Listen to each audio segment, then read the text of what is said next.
I want all my guests to wear monochrome, and my sister is accusing me of trying to upstage everyone at my own wedding.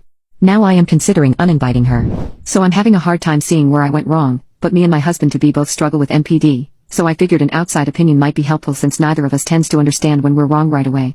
I'm getting married in December to the absolute love of my life, and we both want it to be the most spectacular wedding the world has ever seen because we both really love attention. I never used to feel comfortable admitting that, but ever since I've been with him I've been able to really accept that, and it's made my life so much more fun. We decided that instead of having me in a white dress like all the other white dresses and him in the same tuxedo as every man in attendance, it would look really spectacular if we both dressed head to toe in gold.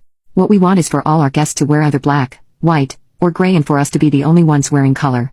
I figured that not only would I look like a princess, but I'd also be dancing with a prince instead of just some guy, and he's so into the idea that he remembers it as being his. We just love that idea of the sea of monochrome, and then we are in the middle of it all. The only thing is, my sister has been absolutely furious at us ever since the clothing requirements came out. First, she said this was proof that I never changed and I was being controlled again. Basically, asking guests to wear a specific color was insane. Then she started making digs about my hair and how I was just doing this to show off and asked if I planned to have her dye her hair too. I did not. We're both blonde but mine is a bit more yellow blonde, and my husband is dyeing his hair for the wedding. I admitted to that, but I also pointed out that it's my wedding, and it's normal. Then she accused me of trying to upstage everyone else's wedding dress. Basically implying that I was trying to get everyone to show up in wedding dresses so I could compete with them and make myself look even better by comparison. This was not ever the plan. When I mentioned what she said to my husband-to-be, his eyes kind of lit up in this really cute way, and he said we should encourage people to actually wear their own wedding clothes, but we decided it would probably be actually terrible of us.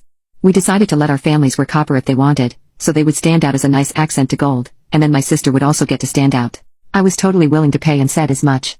That was when she called me a spoiled child and said she wasn't like me and wasn't in this for herself, and she wanted all the guests to be able to wear normal wedding clothes and that nobody in their right mind would be comfortable wearing white to a wedding.